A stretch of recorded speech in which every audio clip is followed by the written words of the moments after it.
Kasih Lai Kevin Pasaribu ya. Saya panggil Lai aja ya. Oke, Bang. Oke, ya. Terima kasih Lai. Selamat malam untuk kita semua. Ini partisipannya ada berapa orang ini ya? Ada sekitar 60-an lebih ya. Wow. Ternyata euforianya untuk malam ini sangat-sangat menggebu-gebu ya, teman-teman.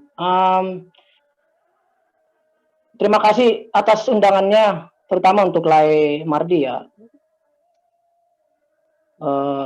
Lai Mardi Sirait kemarin itu tiba-tiba masuk di kotak messenger saya, kotak masuk Facebook saya itu tiba-tiba saya baca setelah saya mengajar ya. Kemudian saya lihat Lai Mardi mengirimi beberapa foto-foto tentang terkait event-event yang pernah dilaksanakan. Lalu Lai Mardi meminta saya untuk jadi narasumber. Nah, temanya bagi saya sangat menarik. Kenapa? Karena ini merupakan tema besar dan saya pikir ini akan menjadi menjadi bahan diskusi kita, karena saya lebih senang diskusi ketimbang membaca PPT lebih banyak ya, karena I'm not doing PowerPoint. Jadi tapi saya berusaha untuk membuat PowerPoint di sela-sela saya bekerja ya. Kemarin sudah saya kirimkan ke Lai Mardi dan minta tolong untuk di-share.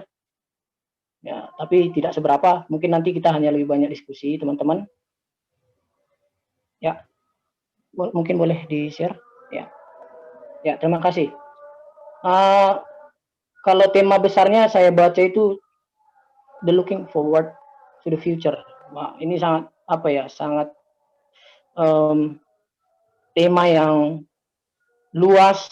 Kemudian kemarin itu saya merenung sembari saya membaca beberapa buku-buku yang berkaitan langsung dengan tema besar hari ini.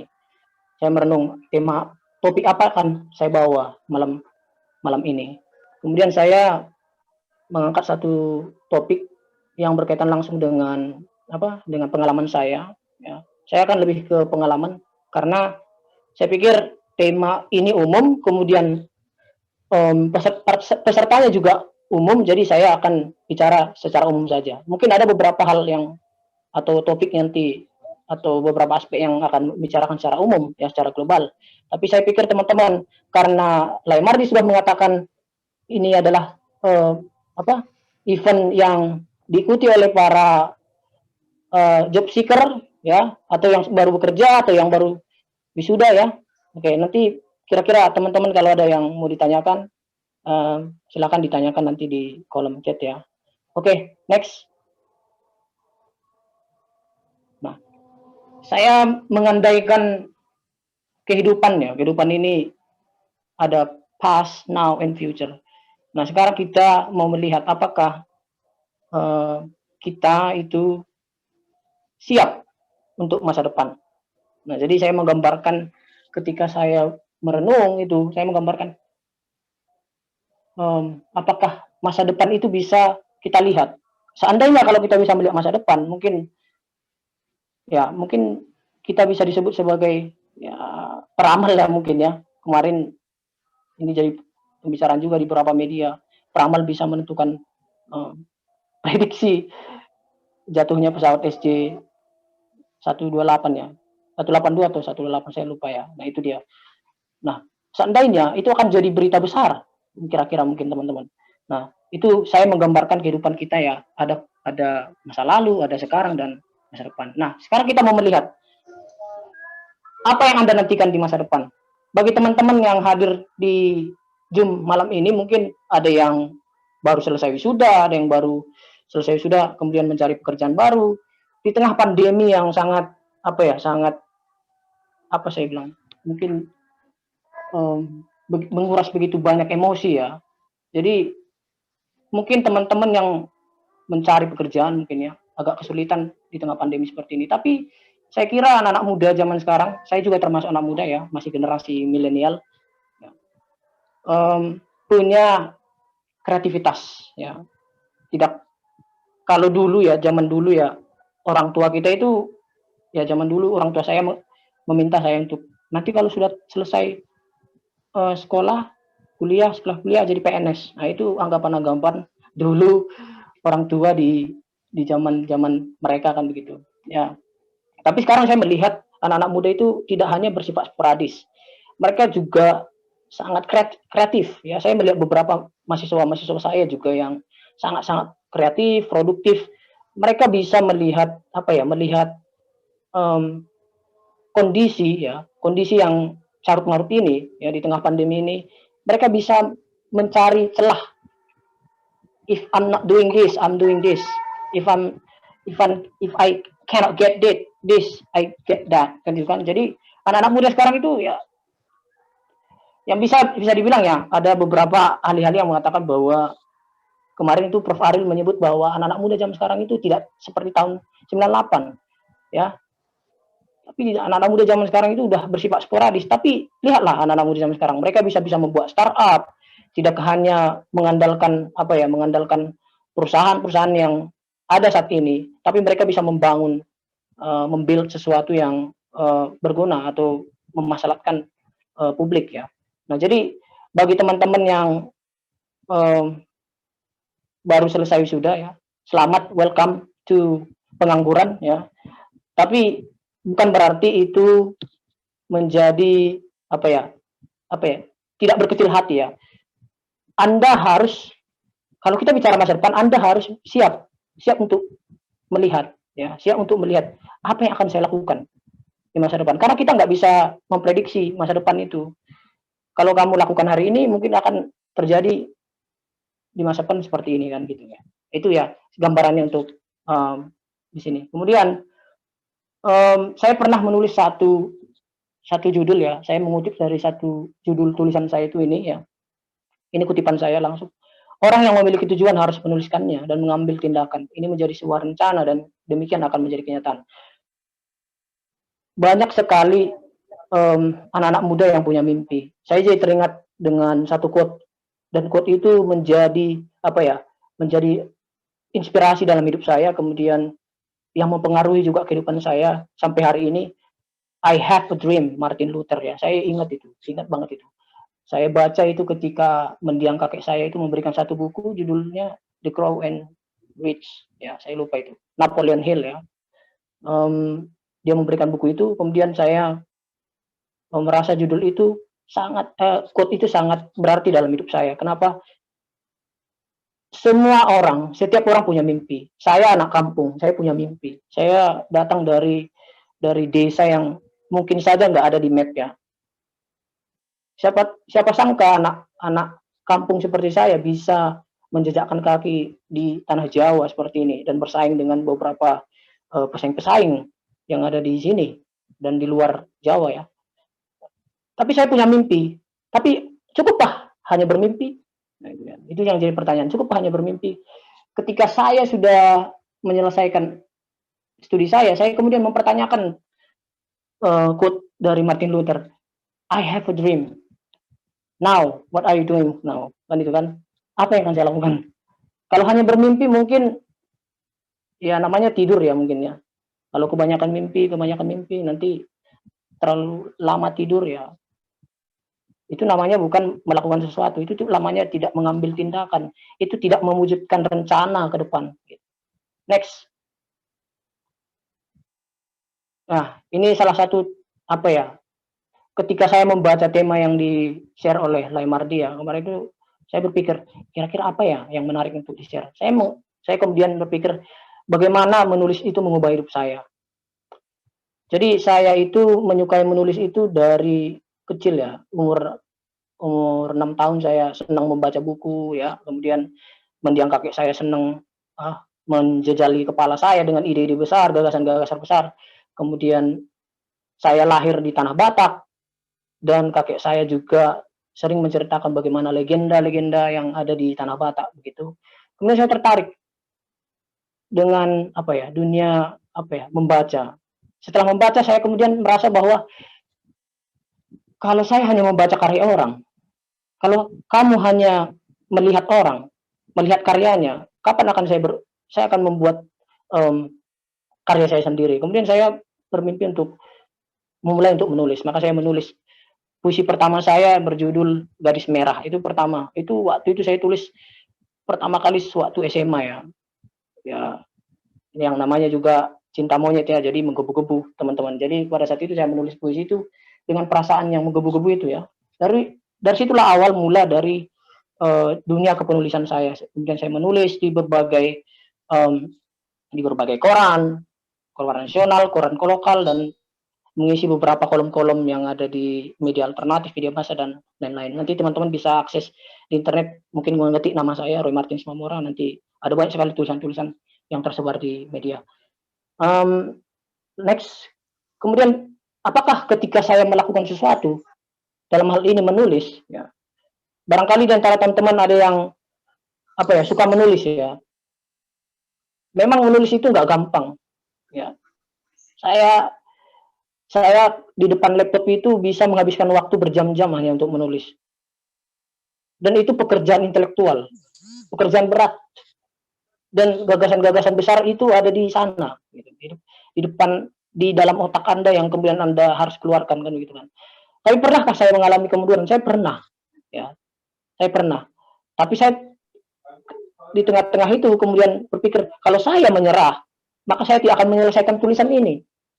Kalau kamu menyerah mencari pekerjaan, atau kamu menyerah dengan dirimu sendiri, maka kamu akan nggak mendapatkan apa-apa dari rencana-rencana yang pernah kamu buat. Gitu. Kemudian ada banyak. Saya pikir setiap perbuatan, setiap pengorbanan itu barangkali ada kesalahan dan kegagalan. Lihat Ford, bagaimana Ford.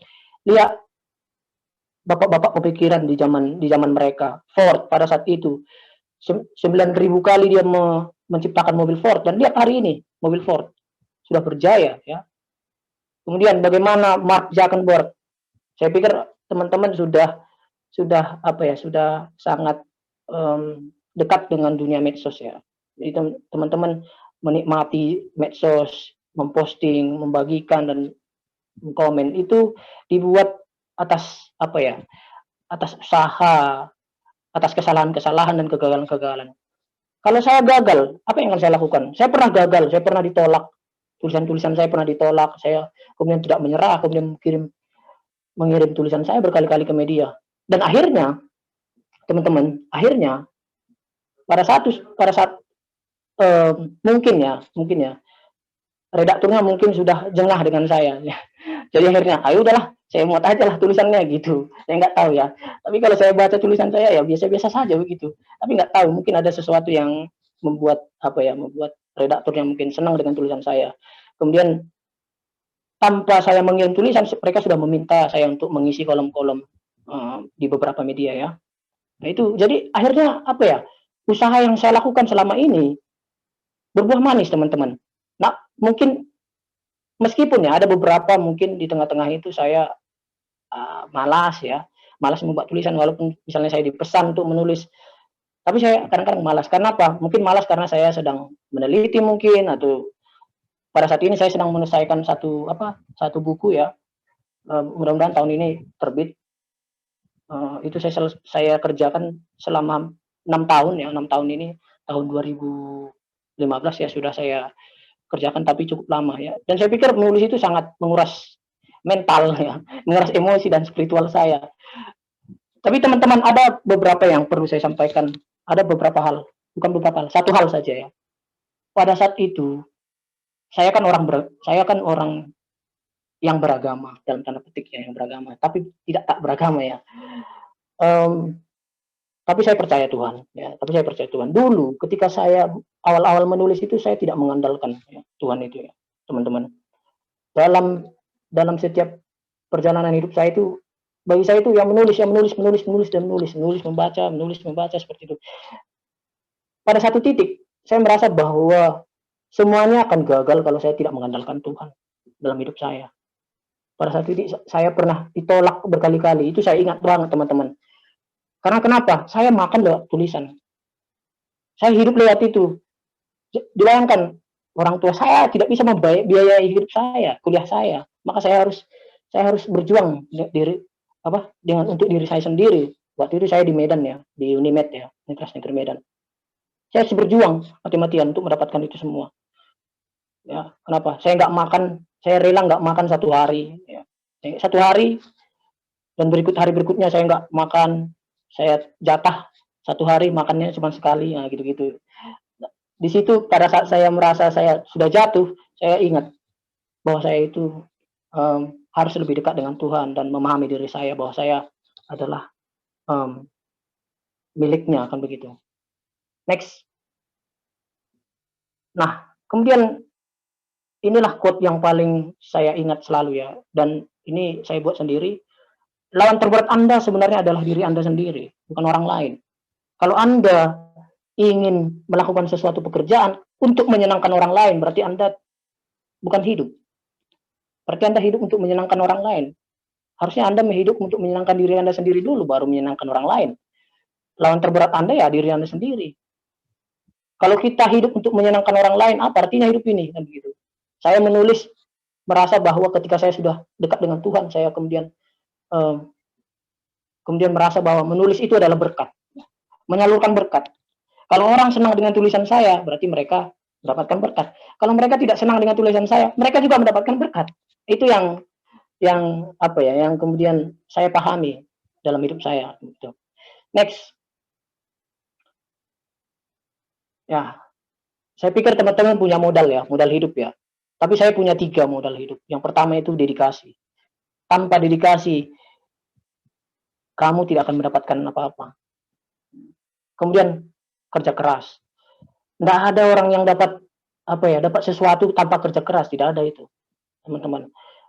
Saya harus membiayai uang kuliah saya sewaktu saya studi S2 di Taiwan ya. Saya harus bekerja part time dari bangun jam 2 pagi, jam 3 pagi harus berangkat ke pabrik es, kemudian jam 7 pagi selesai, dan saya harus kuliah jam 9 pagi, kemudian besoknya saya harus bekerja di perkebunan semangka, besoknya saya harus kemudian bekerja di restoran pizza ya, dari jam 7 pagi sampai jam 11 malam. Kenapa saya melakukan itu? Karena memang saya pengen berjuang ya. Karena saya memang pengen menyadari diri saya bahwa saya tidak boleh bergantung berlebihan terhadap orang lain. Ya.